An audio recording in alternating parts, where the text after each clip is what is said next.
الشيطان الرجيم.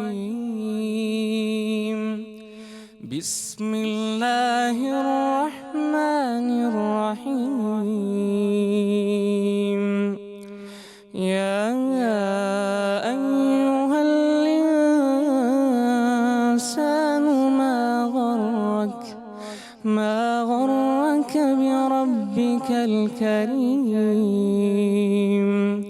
الذي خلقك فسواك فعدلك في أي صورة ما شاء ركبك كلا بل تكذبون بالدين وإن عليكم لحافظين كراما كاتبين يعلمون ما تفعلون.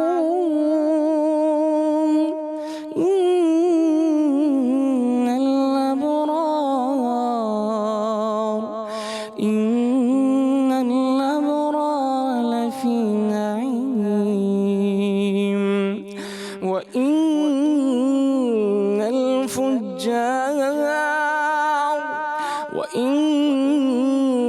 الفجار لفي جحيم يصلونها يوم الدين وما هم عنها بغائبين.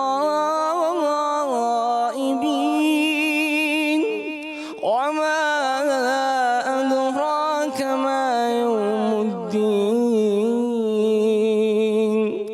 ثم ما أدراك ما يوم الدين يوم لا تملك نفس لنفس شيئا يوم لا تملك نفس لنفس شيئا والأمر يومئذ لله. صدق الله العظيم.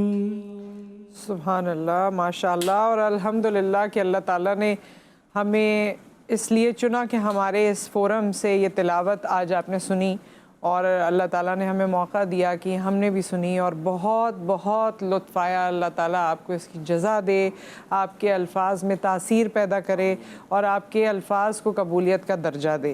حافظ ولید حسن کی آواز میں آپ نے تلاوت قرآن پاک جو آیات تھیں، آیا مبارکہ تھیں، وہ سنی.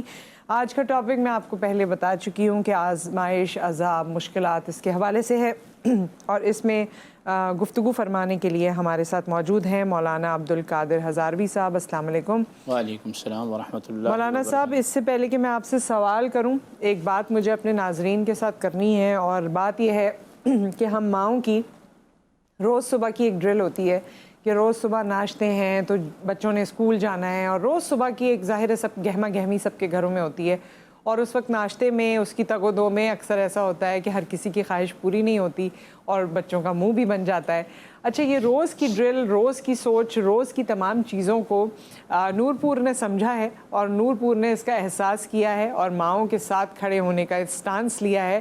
تو اب نور پور جو ہے وہ آپ کو اس طرح کی چیزیں اور اس طرح کی آئٹمس پرووائڈ کر رہا ہے جس سے آپ کا ناشتہ ٹیسٹی بن سکتا ہے.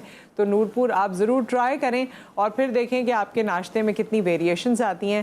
نور پور کا ایڈ، جو نیا ایڈ ہے وہ بھی زبردست ہے، اور ان کی جو پیکیجنگ ہے جو اس وقت آپ دیکھ رہے ہیں وہ بھی زبردست ہے. سو ٹرائی کریں نور پور اور بدلیں اپنا بریک فاسٹ تاکہ ہم ماؤں کو صبح، ہم سب کے لیے بھی صبح آسان ہو سکے.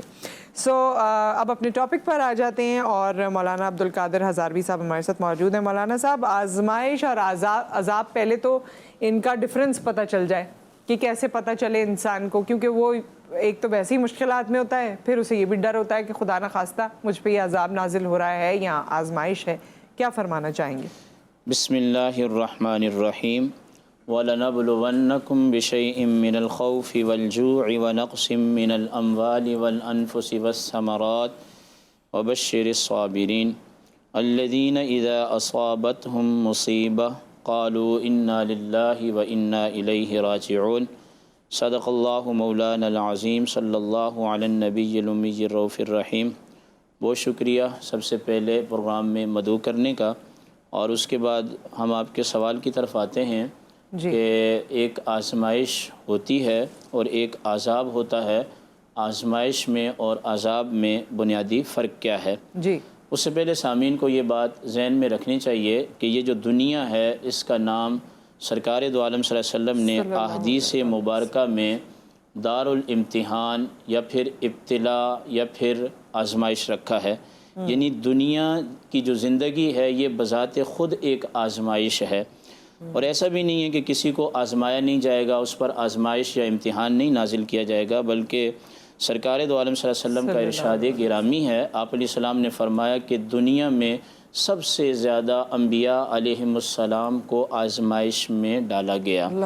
اور پھر جب ہم قرآن کو پڑھتے ہیں تو حضرت ابراہیم علیہ السلام کو اللہ تعالیٰ نے ہر جانب سے، ہر پہلو سے، ہر طریقے سے آزمایا، وطن کو چھوڑنے پر، فیملی سے الگ ہونے پر، یہاں تک کہ پھر بیٹے کو ذبح کرنے پر، اور پھر خود اللہ نے فرمایا وَفَدَيْنَاهُ بِذِبْحٍ عَظِيمٍ، ہم نے آپ کو آزمائش میں ڈالا ذبح عظیم کے ساتھ۔ قرآن کریم کہتا ہے وَلَنَبْلُوَنَّكُمْ بِشَيْءٍ مِّنَ الْخَوْفِ، البتہ ضرور آزمائیں گے ہم تمہیں خوف سے۔ وہ خوف بھوک کا بھی ہو سکتا ہے، بیماری کا بھی ہو سکتا ہے، دشمن کا بھی ہو سکتا ہے، والجوع، اور بھوک سے بھی آزمائیں گے، یعنی کہ گھر کے اندر تنگی رزق بھی ہوگی، لوگ زیادہ ہوں گے، آمدنی کم ہوگی، والجوع ونقص من الاموال، مالوں کی کمی سے بھی ہم تمہیں آزمائیں گے، والثمرات، ثمرات سے مراد کاروبار کی کمی بھی ہے، اور اولاد کو لے لینا، دنیا سے اٹھا لینا، اس سے بھی آزمائیں گے، جانوں کے اندر بھی کوئی نہ کوئی چیز نازل کر کے آزمائیں گے، لیکن ہوگا کیا؟ وبشر صابرین، صابرین کے لیے خوشخبری ہے۔ اور پھر صابرین کے لیے فرمایا گیا الذین اذا اصابتہم مصیبہ، جب انہیں کوئی مصیبت پہنچتی ہے، آزمائش پہنچتی ہے، تو وہ کہتے ہیں انا للہ و انا الیہ راجعون۔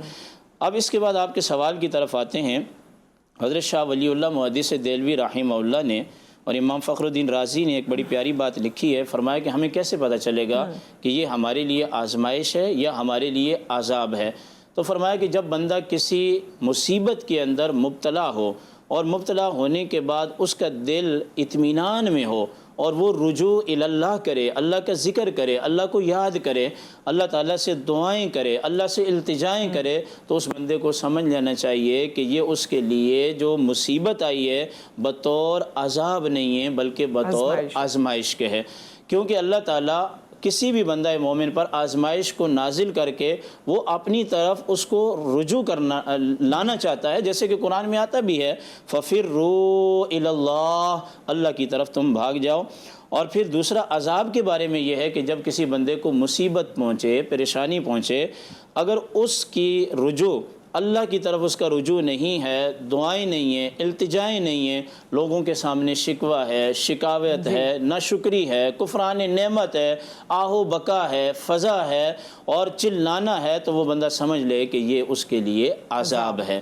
تو گویا کہ مسلمان پر مصیبت آئے گی، پریشانی آئے گی، مسلمان پر آئے گی، مومن پر آئے گی، تو وہ اللہ کی طرف رجوع کرے گا، اور اگر اللہ کی طرف وہ رجوع نہ کرے تو سمجھ لیں کہ وہ اس کے گناہوں کا سبب ہے۔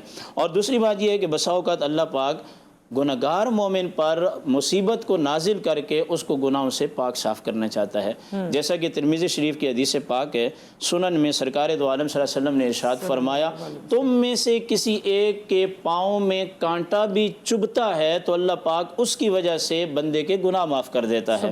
اور ایک حدیث پاک کے اندر یوں آیا، سرکار نے فرمایا بندہ زمین پر رہتا ہے، اس پر لگاتار مسلسل پے در پہ تعاقب کے ساتھ آزمائشیں آتی رہتی ہیں، یہاں تک کہ وہ زمین پر اس حال میں چلتا ہے کہ گناہوں سے پاک ہو جاتا ہے، اور پھر اللہ اس کو اپنے پاس بلا لیتا ہے، اور یہ موعظہ بوقت خاتمہ فرشتہ اس کو سناتا ہے، یا ایتھا النفس المطمئنہ ارجعی الی ربک راضیۃ مرضیہ، اے نفس مطمئنہ آجا میری طرف، تو اتنا پاک ہو گیا ہے، اتنا صاف ہو گیا ہے، تو مجھ سے راضی ہے اور میں تجھ سے راضی ہوں، فادخلی فی عبادی، میرے بندوں میں داخل ہو جا، وادخلی جنتی، اور ان کے گروہ میں داخل ہو کر جنت میں تو داخل ہو جا۔ تو گویا کہ مومن کے لیے مصیبت آتی ہے جنت دینے کے لیے، اور جو مومن نہیں ہوتا اس کے لیے مصیبت آتی ہے جہنم دینے۔ اچھا، اس میں اور بھی میرے کچھ سوالات ہیں لیکن کالر بھی ویٹ کر رہے ہیں ہمارا، ان سے بات کرتے ہیں۔ السلام علیکم۔ وعلیکم السلام، آپ کیسے ہیں آپ؟ جی اللہ کا شکر۔ جی آصف صاحب۔ جی میں مجھے نا علامہ صاحب سے بات کرنی تھی۔ جی جی مولانا صاحب سے کیجیے بات۔ السلام علیکم سر۔ وعلیکم السلام ورحمۃ اللہ وبرکاتہ۔ سر میں سرگودا سے بات کر رہا ہوں، تو وہ میں نے ایم اے کیا ہوا ہے۔ جی میں نے کافی جگہ پہ اپلائی کی ہوا ہے جاب کے لیے، لیکن جاب نہیں ملتی، وہاں پہ نا سفارت چلتے یا ٹریک جو ہے نا وہ رشوت مانگ لیتے ہیں۔ جی ماشاءاللہ، آپ سرگودا سے بات کر رہے ہیں اور آپ نے ایم اے کی ہوئی ہے اور آپ کو ابھی تک نوکری نہیں ملی ہے۔ آپ کے سرگودا کے اندر ایک بہت بڑے مفسر قرآن گزرے ہیں، پیر محمد کرم شاہ صاحب الحضری رحمۃ اللہ تعالی علیہ۔ وہ اپنی تفسیر کے اندر لکھتے ہیں کہ بندے کو جب کسی چیز کی ضرورت ہو تو اللہ سے اس طرح دعا کرے، اتنا یقین رکھے اپنے دل کے اندر کہ اگر اسے یہ چیز نہیں ملے گی تو ناقابل تلافی نقصان اٹھانا پڑے گا۔ سب سے زیادہ جو آپ کی نوکری ملنے کے چانس ہے وہ رجوع اللہ میں ہیں، اللہ سے مانگیں، اور پھر اس میں خاص چیزیں ہیں، جیسے آج جمعۃ المبارک کا دن ہے، خطیب جب دونوں خطبوں کے درمیان بیٹھے اللہ سے مانگیں، جب خطیب سلام پھیرے بغیر ہاتھ اٹھائے اللہ سے مانگیں، اور عصر کی نماز میں یعنی جب وقت شروع ہو جائے تو مغرب کی نماز تک مانگیں۔ حضرت سیدہ فاطمہ طیبہ طاہرہ رضی اللہ تعالی عنہا کے متعلق علامہ نبہانی نے نقل کیا ہے کہ یہ شب جمعہ یعنی سرکار کی شہزادی مصلی بچھا لیتی، عصر کے کل وقت میں دعائیں کرتی۔ آپ سے پوچھا کہ آپ ایسا کیوں کرتی ہیں؟ تو آپ نے فرمایا کہ اس میں ایک گھڑی ایسی ہے کہ اس میں اللہ نے آدم علیہ السلام کو پیدا کیا ہے، اگر بندے کے دعا مانگنے کی گھڑی اور آدم علیہ السلام کی پیدائش کی گھڑی موافق ہو جائے تو اللہ تعالیٰ اس کی دعا کو قبول کرتا ہے۔ اور دوسرا جو وظیفہ میں آپ کو دے دیتا ہوں، میرا اپنا تجربہ بھی ہے اور آپ کے وسیلے سے تمام سن لیں، سورۃ الواقعہ کی مغرب کی نماز کے بعد تلاوت کو لازم پکڑیں، انشاءاللہ آپ نوکری ڈھونڈ رہے ہیں، خدا آپ کو اپنا کاروبار عطا فرمائے گا، اسباب مہیا فرمائے گا۔ اور یہ آج آپ نیت کر لیں، سیدنا فاروق اعظم رضی اللہ تعالی عنہ فرمایا کرتے تھے مسلمان جوانوں سے نوکری کی طرف رجحان کم رکھو، کاروبار کی طرف جاؤ۔ کاروباری آدمی خود بھی خوشحال ہوتا ہے، اپنے گھر والوں کو بھی خوشحال رکھتا ہے اور اپنے پورے معاشرے کو جو ہے وہ خوشحال رکھتا ہے، اور اسلام کے پیغام کا موقع بھی اس کو ملتا ہے۔ صحیح، کیا بہترین بات ہے۔ اچھا مولانا صاحب، میں آپ سے یہ پوچھنا چاہتی تھی کہ جس طرح ظاہر عبادتوں کی بات ہوئی جس میں نمازیں جو ہیں وہ سب سے زیادہ اہمیت کی حامل ہیں، پھر ہم یہ بھی کہتے ہیں کہ اللہ تعالیٰ جسے چاہتا ہے اسے اپنے سامنے کھڑا کرتا ہے، جی، اور اللہ تعالیٰ جسے نہیں چاہتے ہیں اس کو توفیق ہی نہیں ہوتی نماز پڑھنے کی یا عبادت کرنے کی۔ تو جب یہ عذاب اور آزمائش کی بات ہوتی ہے، اس میں اس بات کو کیسے شامل کرتے ہیں؟ جی، اس میں یہ ہے کہ یہ جو جملہ کہا جاتا ہے یہ شرعاً درست نہیں ہے، یعنی کہ اللہ تعالیٰ چاہتا ہی نہیں ہے کہ میں نماز پڑھوں، بلکہ ایسی بات نہیں ہے کہ اللہ تعالیٰ یہی چاہتا ہے کہ ہر مومن اللہ کی طرف رجوع کرے۔ یہ جملہ درست نہیں ہے، اس طرح کا جملہ بولنا نہیں چاہیے۔ تقدیر کی دو قسمیں ہیں، ایک تقدیر معلق ہوتی ہے اور ایک تقدیر مبرم ہوتی ہے۔ تقدیر معلق جو ہوتی ہے یہ دعاؤں سے، انسان کی نیکیوں سے ٹل جاتی ہے۔ تقدیر مبرم جو ہے یہ دعاؤں سے بھی نہیں ٹلتی، یقینی ہوتی ہے۔ جس بندے نے یہ پڑھ لیا لا الہ الا اللہ محمد الرسول اللہ، اب وہ بندہ یہ کہے کہ اللہ چاہتا ہی نہیں ہے میں یہ کام کروں، تو یہ اس کا جملہ ہی درست نہیں ہے۔ اگر اللہ نہ چاہتا تو اس نہیں، جیسے توفیق لوگ کہتے ہیں، یوزلی عام طور سے بہت کہا جاتا ہے، ہاں یہ توفیق کا معنی آپ نے اچھا ہے، یہ ہمارے ہاں اصول الفقہ ہوتا ہے، یہ جو لوگ وکیل بنتے ہیں وہ بھی پڑھتے ہیں، اس کے اندر توفیق کا معنی یہ بیان کیا ہے توجیہ الاسباب نحو مطلوب الخیر، یعنی اسباب کو مطلوب خیر کی جانب متوجہ کرنا۔ اب مثلا جیسے مجھے لے لیں آپ، میں الحمدللہ صحت و عافیت کے ساتھ بیٹھا ہوں، اب میں بولوں مجھے توفیق نہیں ہے، مجھے توفیق تو دی اللہ نے، میرے اعضاء بھی سلامت ہیں، میری صحت بھی سلامت ہے۔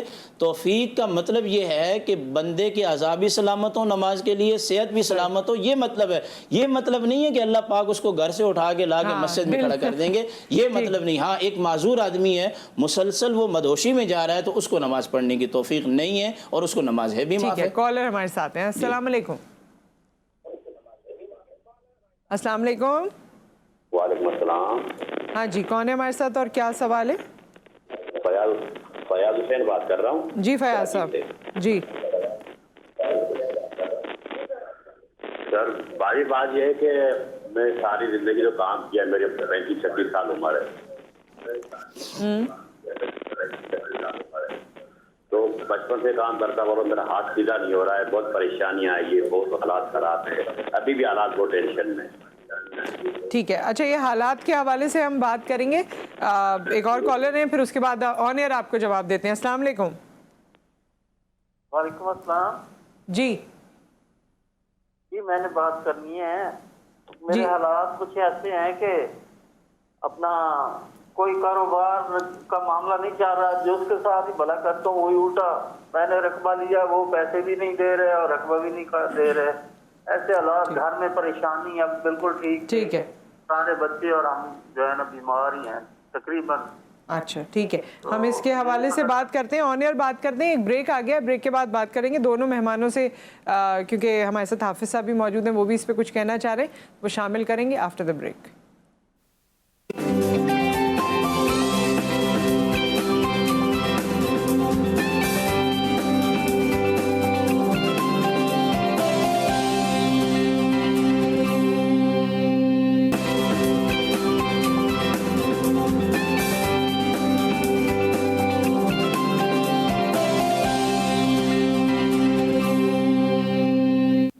ویلکم بیک خواتین و حضرات، ہمارے ساتھ مولانا عبدالقادر ہزاروی موجود ہیں اور حافظ ولید حسن ہمارے ساتھ موجود ہیں۔ کالرز نے سوالات کیے تھے، ان کے جواب بھی ہمیں دینے ہیں، لیکن ایک اور کالر بہت دیر سے ویٹ کر رہے ہیں تو ان کی ہم بات سنتے ہیں۔ السلام علیکم۔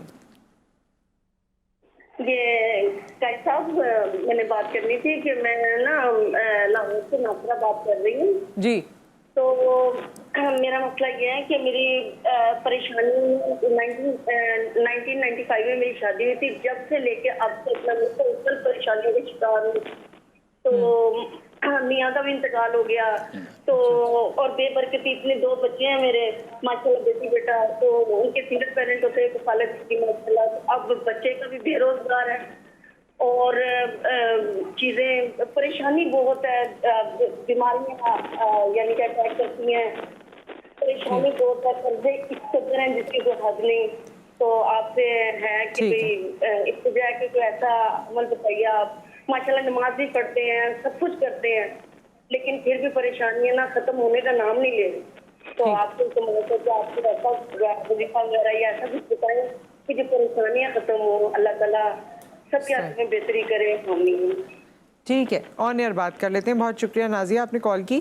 اچھا، فیاض صاحب، اعجاز صاحب اور نازیہ کی ایک چیز تو مشترکہ ہے جس کا جواب دیں گے، حالات کی خرابی، اور ان میں سے 2 لوگ جو ہیں وہ بیماری کا بھی انہوں نے ذکر کیا، اور پھر نازیہ کا آخر میں آپ پھر وہ جاب لیس اور اس سب کے حوالے سے بھی بتا دیجیے گا، ہسبینڈ بھی نہیں ہے ان کے۔ جی، اللہ تعالیٰ ان کے خاوند کو جنت الفردوس میں مقام اعلیٰ دے۔ آمین۔ جہاں تک ان کی پریشانی کی بات ہے، ان کی بھی اور فیاض صاحب کی بھی، اعجاز صاحب کی بھی، جی، بات یہ ہے کہ اس پر تو ہم پروگرام کے ابتدا میں بات کر چکے کہ مومن بندے پر پریشانی آئے گی۔ ظاہر ہے یہ وظائف کا پوچھ رہے ہیں، کچھ پڑھنے کا، تو پتہ چلتا ہے کہ یہ اللہ کی طرف رجوع کر رہے ہیں، تو یہ ان کے لیے عذاب نہیں ہے، یہ ان کے لیے آزمائش ہے۔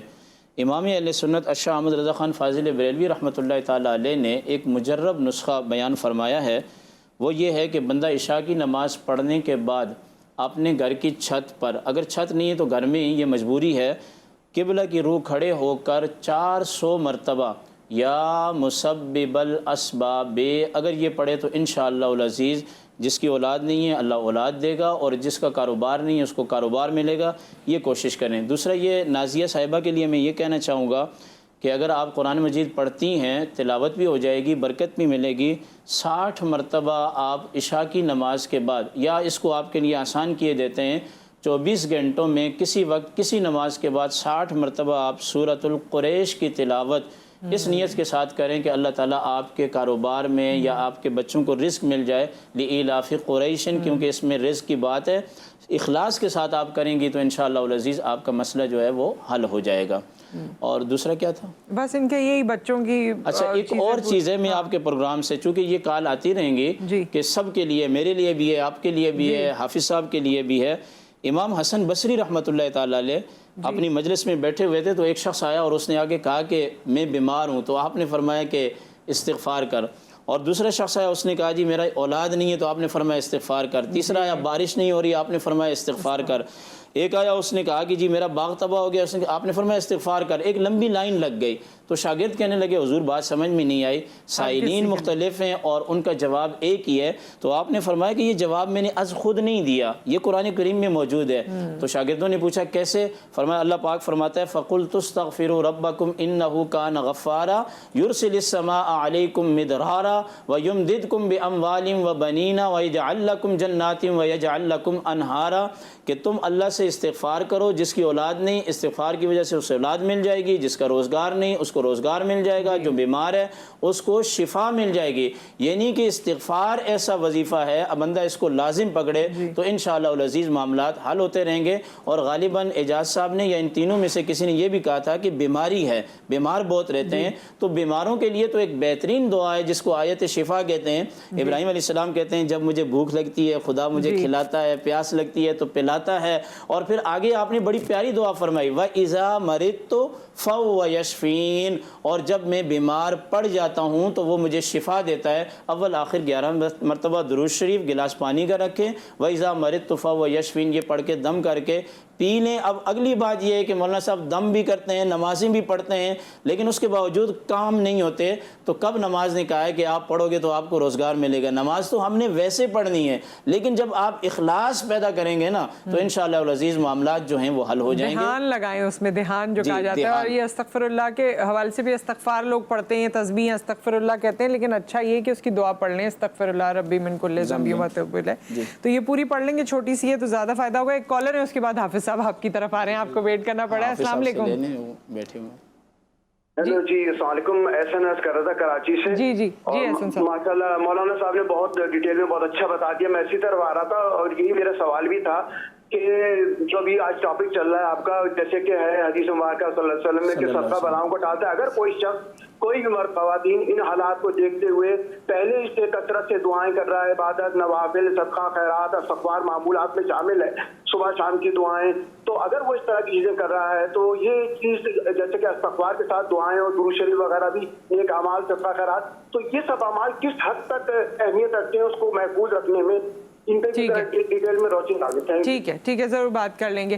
جی آپ کا مشکور و ممنون ہوتے ہوئے جتنی کالز آئیں اور ابھی جو آئی ہے ان سب کو جو ہے میں قرآن و سنت کی روشنی میں بڑی مختصر اور پر اثر بات ان سے کرنا چاہوں گا کہ قرآن کی سورہ طٰہٰ کی آیت نمبر 124 میں اللہ تعالیٰ فرماتے ہیں وَمَنْ أَعْرَضَ عَنْ ذِكْرِي فَإِنَّ لَهُ مَعِيشَةً ضَنْكًا. دیکھیں ہمیشہ تصویر کے دو رخ ہوا کرتے ہیں. جو مفتی صاحب نے بنیادی باتیں بتائیں, جو ہماری گفتگو چل رہی ہے کہ آزمائش جو ہے وہ اللہ کی طرف سے ہوتی ہے, ٹھیک ہے, یہ اپنی جگہ پرفیکٹ ہے, حقیقت ہے.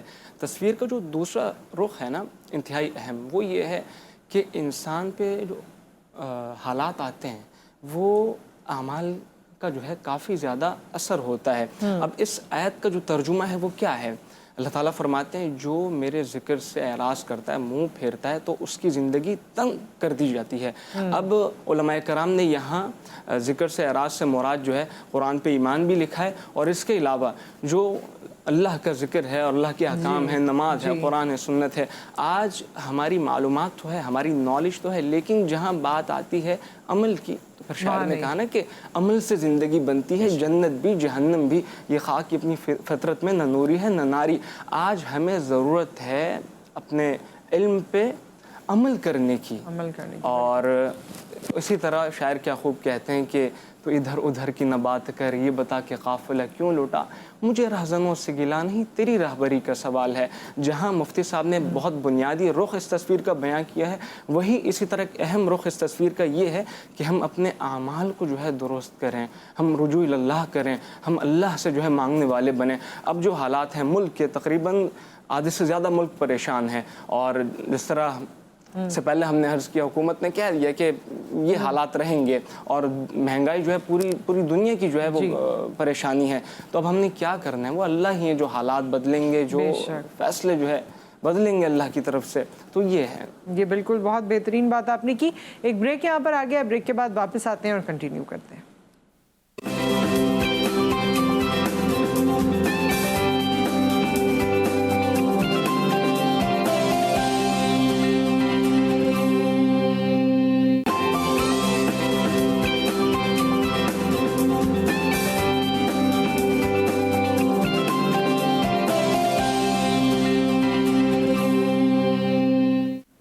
ویلکم بیک خواتین و حضرات. مہمان ہمارے ساتھ موجود ہیں اور ابھی ہمیں آپ سے نعت بھی سننی ہے انشاءاللہ تعالی. لیکن اس سے پہلے مولانا صاحب کیونکہ یہاں پر موجود ہیں اور روز میں آپ کو جب خبریں دے رہی ہوتی ہوں یا صبح میں باتیں بتا رہی ہوتی ہوں تو اس میں میرا دل بڑا ہی خراب ہوتا ہے جب میں آپ کو یہ بتاتی ہوں کہ جی کسی نے اپنی جان لے لی حالات کی وجہ سے, بجلی کا بل دیکھ کر, پیٹرول کے پرائسز بڑھ رہے ہیں, جو کچھ بھی ہمارے یہاں ظاہر ہے حالات چل رہے ہیں. پھر ایسے بھی کیسز ہم نے آپ کے ساتھ شیئر کیے جہاں بچوں کو زہر دے دیا, ماں باپ نے خود زہر کھا لیا, بچوں کو پانی میں پھینک دیا, خود چھلانگ لگا لی. حالات کی بنا پر یہ سب ہو رہا ہے, ظاہر ہے اپنے بچوں کو بھی مار رہے ہیں, اپنی بھی جان لے رہے ہیں. اس پہ مولانا صاحب میں چاہتی ہوں کہ تھوڑا سا آپ کچھ فرما دیجئے. جی بالکل آپ نے صحیح بات کی ہے. اس سے پہلے ایک تصحیح کر دوں کہ ہمارے ایک پہلے کالر تھے, وہ کہہ رہے تھے کہ استغفار, لفظ استغفار نہیں ہے استغفار ہے, اور اس طرح اس کو تلفظ کرنا چاہیے. جہاں تک خودکشی کی بات ہے تو خودکشی جو ہے یہ اسلام کے اندر حرام ہے, اور احادیث طیبہ سے علماء نے فقہاء نے یہ مسئلہ ثابت کیا ہے کہ جو بندہ خودکشی کرتا ہے, کوئی بھی نیک صالح آدمی, عالم آدمی اس کا نماز جنازہ نہ پڑھائے, عام بندہ پڑھائے, یہ بھی بیان کیا گیا ہے. جو بندہ اپنے آپ کو گرائے گا, گاڑی کے نیچے دے گا, چھلانگ لگائے گا, جس طریقے سے بھی خودکشی کرے گا, حدیث پاک کے اندر آتا ہے اس کو ہمیشہ یہی عذاب ملتا رہے گا. قرآن کریم کہتا ہے لا تقنطوا من رحمت اللہ, اللہ کی رحمت سے مایوس نہیں ہونا چاہیے. اور دوسرے مقام میں آتا ہے ان اللہ لا یغیر بقوم حتی یغیروا ما بانفسہم.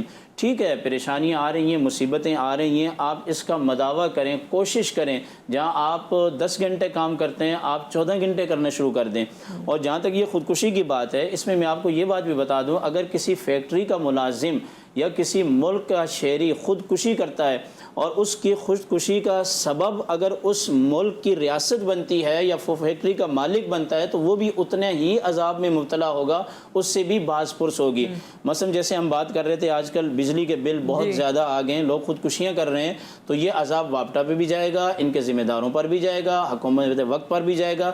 ہمارے ملک میں کیا ہوتا ہے, وہ وفاقی وزیر پانی اور بجلی کا جو ہوتا ہے ان پہ بھی جائے گا, تمام پہ جائے گا, جو ذمہ دار ہیں. اچھا بڑی میں آپ کو حیرانگی کی بات بتاؤں کہ بجلی کے بلوں کے اندر کئی طرح کے ٹیکس لگائے ہوئے ہیں.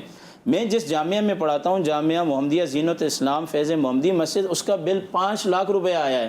اور یہ میں بارہا ہر پروگرام میں بات اٹھا چکا ہوں, جس ٹی وی شو پہ بھی جاتا ہوں. اے سی چلتے ہیں وہاں ہر وقت؟ نہیں, کچھ بھی نہیں, پنکھے چلتے ہیں, ایسے بھی نہیں چلتے. اچھا میں آپ کو بات بتاؤں کہ ہر پروگرام میں یہ آپ جب بل کو پڑھیں گی نا تو اس میں پی ٹی وی کا بھی لگ کے آتا ہے, جی ریڈیو کا بھی آتا ہے. ہاں ریڈیو کا بھی آتا ہے. مجھے یہ بتائیں کہ جس مسجد میں پڑھاتا ہوں, مدرسے میں, جامعہ محمدیہ زینت الاسلام کے اندر یا فاروقیہ مسجد میں امام ہوں, وہاں کوئی دیکھتا ہے ٹی وی؟